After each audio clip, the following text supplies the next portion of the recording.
Hey, hey, thank you all so much for joining another episode of Celeste the Therapist Podcast. My name is Celeste. I'm a therapist from Boston. If you've never been in this podcast before, I want to thank you for being here. If you're listening to me on the audio platform, this podcast also streams on YouTube. So if you want to catch out the visuals, head on over to youtube.com and search Celeste the Therapist, and you can find these episodes streaming there. Today, we are continuing with our series, Adult Children of Emotionally Immature Parents. Last week, we discussed emotional immaturity. Today, we're going to discuss the roles that children play. So, if you are somebody that feels like your childhood was fine, but you're finding yourself struggling in life, these episodes are for you. If you did not listen to the episode prior to this, I encourage you to listen to it so you can have better context. I'm coming from the series of Adult Children of Emotionally Immature Parents. It's actually a book. So if you do like this content, um, I I would encourage you to check out the book to get more deeper understanding of what's going on. I also encourage people to keep a notebook, a pen when we're having these kind of discussions on the podcast. Helps you even after the podcast to check out some of the things we talked about so that you can work on trying to implement it or applying it to your life. After each episode, I always give out some homework assignment. Um, the intent behind it is to give you a learning experience so that if you don't have a therapist, even if you have a therapist, you can go to them and talk about some aha moments. I name my practice Shifting the Way You Think because I recognize when we get to shift a little bit, we start to have better understanding on what's going on. So let's get into the topic. As we're getting into the topic and I'm setting up, I just want to thank you all for hopping on the daily shift. The episodes that I recently started, it's so amazing because let me just stop sharing this for a second. It's so amazing because I enjoy talking about this stuff and I'm like, how do I reach people on a regular basis? I'm all about how do I build my own platform. I recognize social media is not ours. If you've been listening to this for a while, like, you know my journey on how I started this career path and how I continue to move forward and build my own. And being able to do it on the podcast, something that's my platform, I don't have to worry about fighting algorithms or getting in front of people. Like, I literally have people that are tuning in on a daily basis. And I just want to say thank you. And I appreciate all the love and support that you do when you are listening and sharing. I know you're sharing these episodes as well. All right, so let's jump into the topic. We're discussing the roles that children play. Now, the intent behind this episode, right? I want to be clear. So, last episode we talked about emotional immaturity, is why some of the ways that we grew up it went unnoticed, right?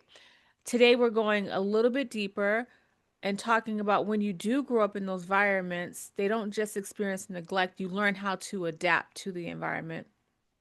As children, we're very smart, we can adapt quickly, and we learn quickly like what is it that I need to be safe in life. And so a lot of times people feel like these roles are their personality trait. This is just who I am. And even if it's harming you, right? So I'm hoping with this episode you'll get more clarity, and yeah, this is how I've been because I had to adapt. But if this isn't working for me, then I don't have to continue along that path, right? One of the things about the mind is very powerful. We can develop new neural pathways. We can teach our mind and our system new habits. This episode, I'm not going to talk about me, but if you are a longtime listener, I always talk about the things that I've been able to do, the habits that I've created to sustain and to be okay. And this lifestyle, this way of operating is for everybody if you choose, right? It's a choice. So, that is my intent behind today is to help you understand yourself better, not to blame yourself, but to really understand that it's possible to adapt if the way you're operating isn't working. Let's go into the first role that children play. So the responsible one, right? This is a parentified child. I am the responsible one in my family. So this is a child who grows up too fast, takes care of siblings, emotions, or even the parent. Praised for being, and I put this in quotation marks, mature or strong, right? Learned that being needed equals being loved, right? Take a pause for a second. As a child, when you grow up with an emotionally immature parent and you end up taking on this role, the responsible one, learning that being needed equals that you are being loved. That's powerful because imagine what happens as an adult if we continue with this persona and the relationships that we have, right? And how dysfunctional they can be. I'm not just talking about intimate relationships, I'm talking about with our family, with our friends, with workplace, right? So, what does this look like in adulthood? Over functioning, difficulty resting, feeling guilty when asking for help, attracting emotionally dependent relationship, right? So this role teaches you that your worth comes from what you do for others, not who you are. And I notice this is a role that a lot of Black women take on. And I think about how we can overcompensate and do too much, right? Or you get into a relationship and you find yourself with people that seem to always need you, right? I say a relationship should be an added bonus to your life. It shouldn't be something that you think completes you, right? You may find that being in a relationship where somebody needs you feels good or feels like it completes you, like good, not in a like, oh, I always feel content and and happy way, but it's a familiar, right? Good doesn't mean it's familiar, but familiar feels like it's okay. And so I'm here to tell you, and when I think about these roles, it's not something that you say like, oh, I'm going to be the responsible one. When you look at the way that you operate, naming these things can be powerful, recognizing like, oh, that is the role I had to take on, right? There was so much chaos. I found myself adapting to the chaos by saying, you know what, let me just take care of it. And so I want you to like think about how, if this applies to your life, think about those areas that it is applying to your life, right? The next role that we're going to go over is the invisible one. So in this role, the child learns that needs were inconvenient. Makes me feel sad, the idea that children um, feel such like they're such an inconvenience to their parents or to life. They're quiet, they're very low maintenance, rarely will ask for help, and learn safety through disappearing. Now, imagine if you are were the invisible one, what that looks like as an adult now. You can feel unseen in relationships, struggle with taking up space. You minimize your own pain. Like that's tough. Like and I've minimized my pain over the years. Now I acknowledge it. I'm able to express it to myself, right? I'm very vulnerable with myself. And I always think about people that don't have that ability to do and how hard that must be to feel like you're always in pain and minimizing it, right? Like feeling like there that it's fine, it's okay. Because you saying something's fine and it's not fine, yeah, you keep going in life, but you keep going feeling heavy. That's a hard way to do life. Often says you're fine when you're not fine, and then being invisible kept you safe then, but now it can feel lonely, right? So, you know, the way that this is another thing I want to like highlight is the way that we've learned to adapt to environments allowed us to be safe, but then now, as an adult, it's harder to manage, right? It's harder to do life in the way, in the manner that we're doing life. And so, if you are somebody that was the invisible one, love yourself, right? Take a deep breath. If it's speaking to you, and remind yourself, like, I'm going to be okay, right? We're going to keep going so that you can understand what you can do to work through some of these things and how you can frame it in your mind. The next role is the peacekeeper. And also, as we're talking about these roles, understand that you can hold more than one, right? It's not like a boundary role, like this is my role. Like you may have found yourself going between different roles. So the child becomes emotionally hyper aware. Imagine you're supposed to be a child enjoying life, and what you have to do is be more conscious of the environment because of the chaos, right? Monitors moods, avoids conflicts, feels responsible for harmony, and learns to suppress their own feelings, right? So in adulthood, what does this look like? If you were a peacekeeper as a child, what does this look like as an adult? Conflict avoidance, right? You don't want to have any conflict, difficulty setting boundaries, anxiety around upsetting others, self-abandonment in relationships. Peace at the cost of yourself isn't peace, it's survival, right? There's this quote, hope I say it right. It says like keeping the peace outside of you just creates chaos inside. And if you're somebody that you adapted to the role of being a peacekeeper, it worked as a child, but as you get older, have more responsibility, have more people and things involved in your life, that way of operating is not sustainable. Like you'll still move forward, you'll still survive, but we're talking about living life, right? One of the things I always say is like living life and surviving life looks like two different things. And if you are somebody that is not able to acknowledge your pain, acknowledge what you're feeling, minimizing what's happening, it's a really hard way to live life. We have enough hard things happening in life as it is. Don't allow yourself to be one of the reasons why life feels hard, right? So we can't, I can't help the chaos that's happening in the world, right? It makes me sad when I think about it, but I cannot allow myself to not have peace because of what's happened to me or how I've adapted. That's the way I frame it to myself. I'm sharing the way I talk to myself if I'm having a hard time so that my mind can listen and it can show me the way that I need to go, right? When I say that, meaning like if you have a red Toyota, you're going to always see red Toyotas on the road, not because everybody said, I want to get your red Toyota. It's because your mind is constantly seeing it every day. It's a habit.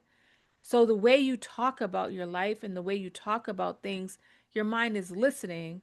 And so, yes, I can acknowledge my past, I can acknowledge the trauma, I can acknowledge the pain, but the way I frame it in the present is so important, right? It's important because my mind is listening to what I'm saying. And so if I'm telling myself I'm going to be okay, yes, this has happened, but I'm going to be okay, my mind's going to help show me the way that I'm able to be okay.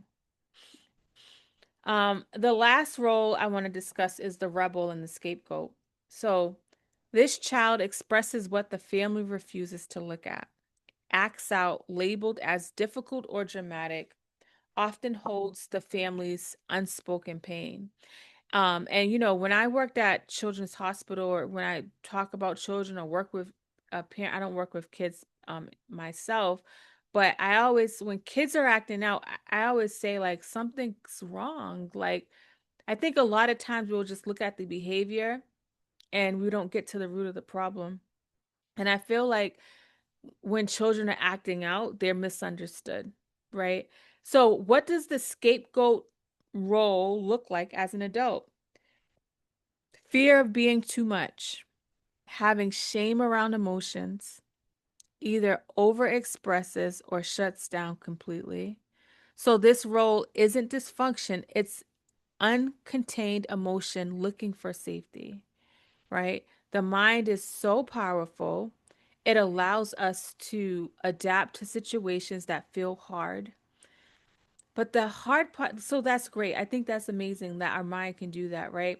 And I've said this a million times. We're the only species that can activate our amygdala just by thinking about something because the mind is so powerful.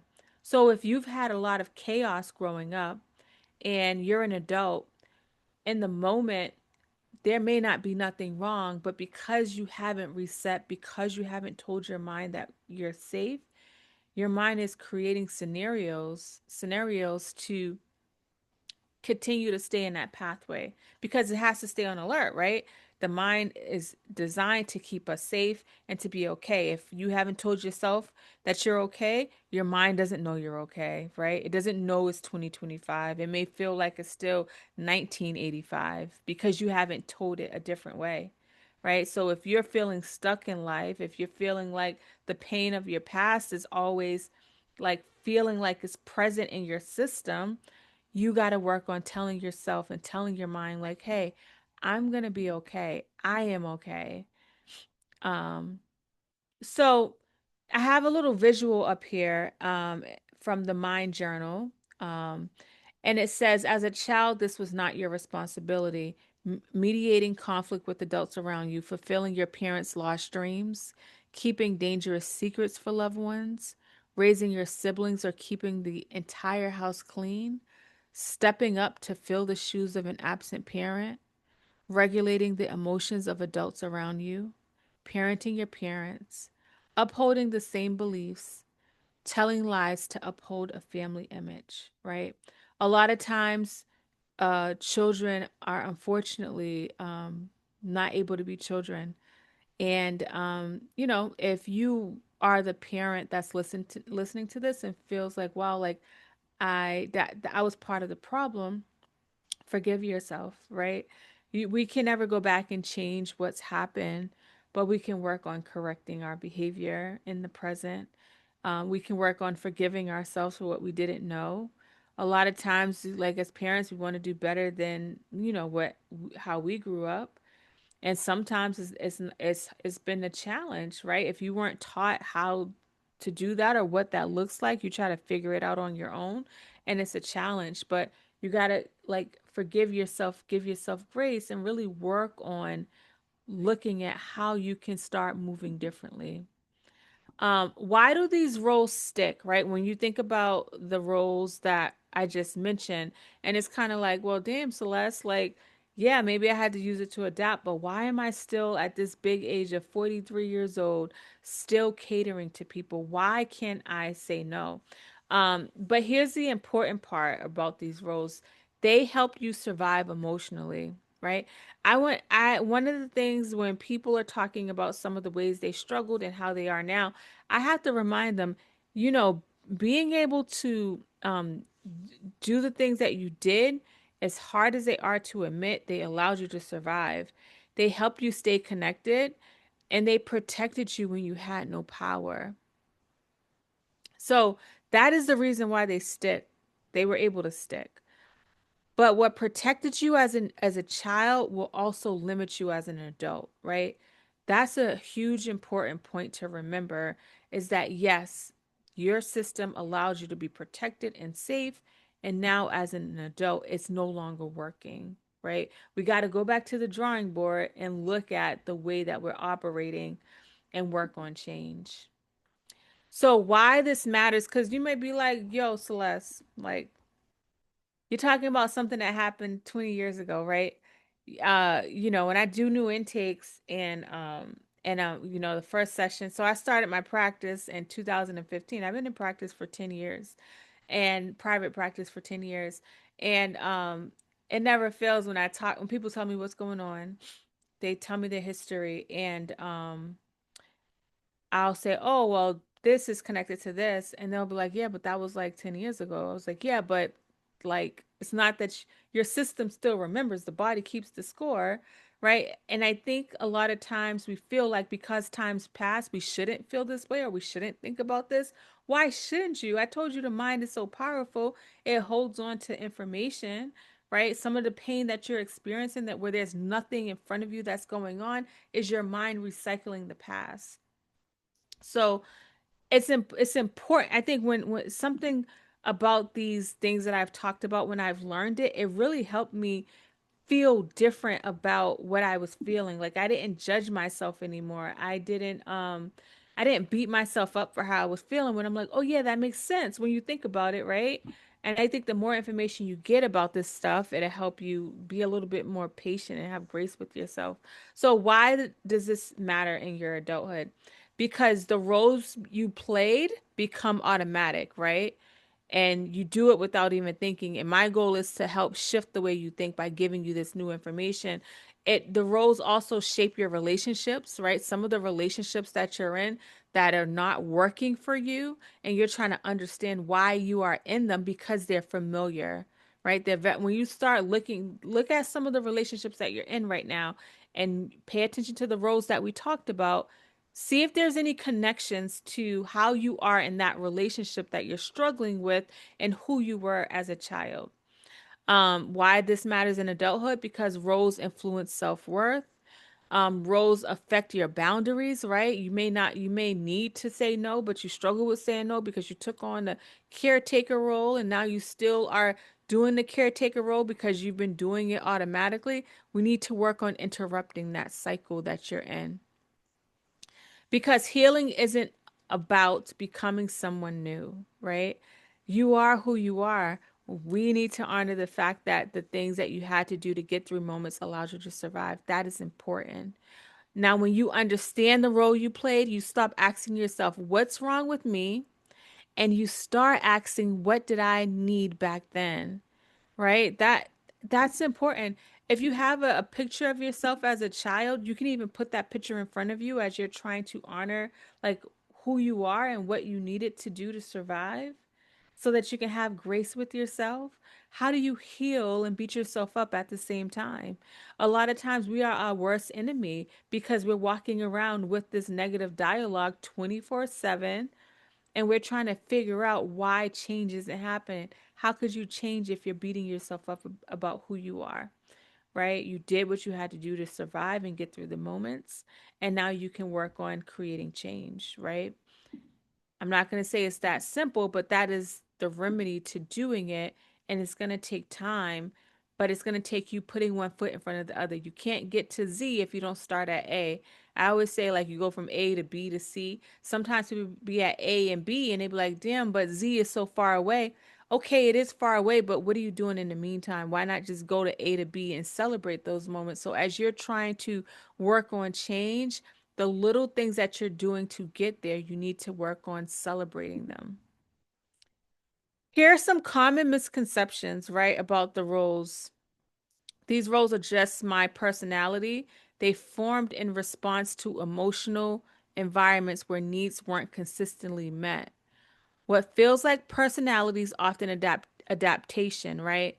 That is one misconception that people think, is that this is just who I am. Well, I love taking care of people. Okay. How is that working for you without these boundaries that you don't have, right?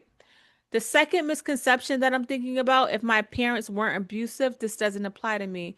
You can grow up in a house full of people and still feel alone. You can grow up in a house where you weren't yelled at, nobody talked down to you, and still feel alone. If you listen to the first episode, Emotionally Immaturity, you'll see that sometimes parents were struggling themselves and didn't have the capacity to give to their children, right? So just because your parents was not abusive does not mean that these roles did not apply to you. The next thing I'm thinking about is that I should be grateful because others had it worse, right? Gratitude does not cancel impact.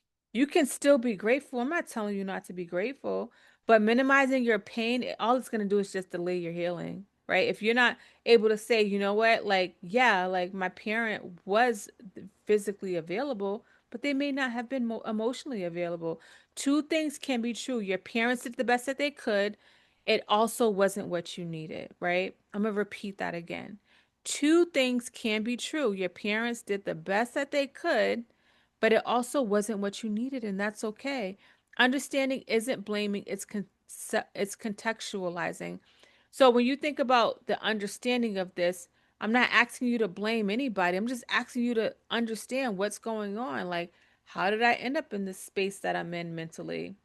So this work is about awareness, self-connection, and choice. We're not here to villainize anybody in the situation. All right, that was a lot, right? Um, we're gonna go into the homework assignment, but I just want you to take a deep breath, right? Because you may be feeling emotional about this. You may be in this like, oh snap, like that makes sense phase, right?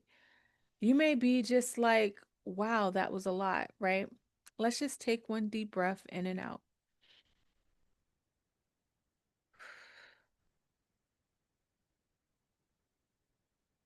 Taking a deep breath can really help center us. I'm all about body awareness, and I've held so much in my body over the years that at 43, I am such a big person that enjoys and loves somatic work.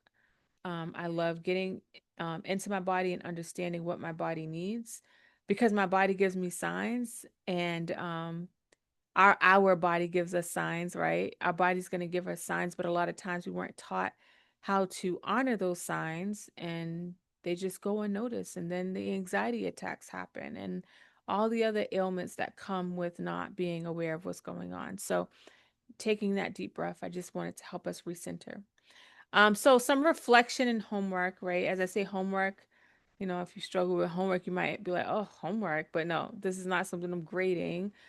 This is something, if you want to continue to take this work further, this episode further, until we meet again next week, because we're doing these sessions every week, breaking down into 6 sessions of learning about this stuff. And I want it to be back to back.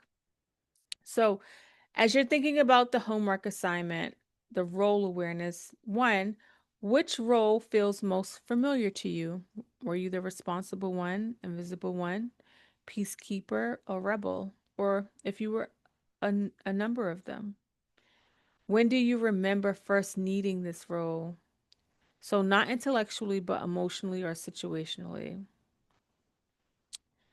And then I want you to think about, how does this role still show up today for me, right?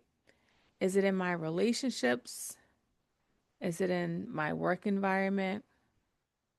Is it the lack of boundaries I have? Or the way I talk to myself, right? Awareness isn't about blame, it's literally about choice. I really, you know, everything about this podcast is about me wanting you to understand yourself and what you need, not what I think you should have, right? When I work with people, I'm not telling them what they should do, but I want them to understand and know, what is it that I want to do, right? And the more you understand yourself, the more grounded you feel. You're not allowing people to disturb that. You're not allowing people to take your peace away, right? That's a powerful way to be able to operate in life.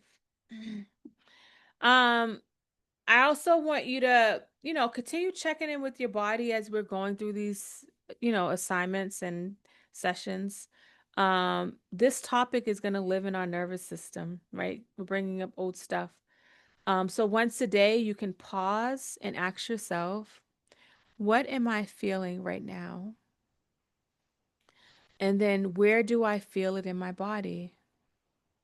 So even if the answer is, I don't know, that still counts, right? What am I feeling right now? And you can use an emotion chart. You can use a color, right? You can use a thing. You can say, I'm feeling sun. I'm feeling rain. There's no right or wrong way to do this. And then paying attention to where you're feeling it in your body.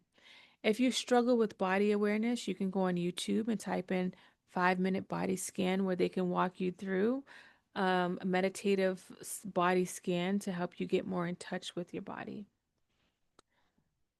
So, the next episode, we're talking about emotional loneliness and self abandonment, right? It's a powerful episode. Um, that will be the third episode of the series. If you want to follow me, y'all can follow me literally everywhere. So, I have a wellness center, stwyt.com. My wellness center also has a Facebook and an Instagram and a TikTok at stwyt. I have a social media for my podcast. We're on Instagram, YouTube, and TikTok, and also my personal page. You can find me on all podcasting platforms. If you search Celeste Therapist, you can find everything. Or go to the website, celestetherapist.com. That's for the podcast.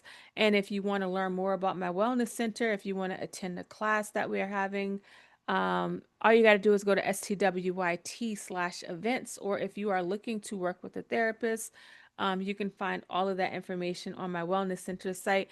Thank you all so much for rocking out with me on this topic. Give yourself love and grace and remind yourself that you're going to be okay. And I will talk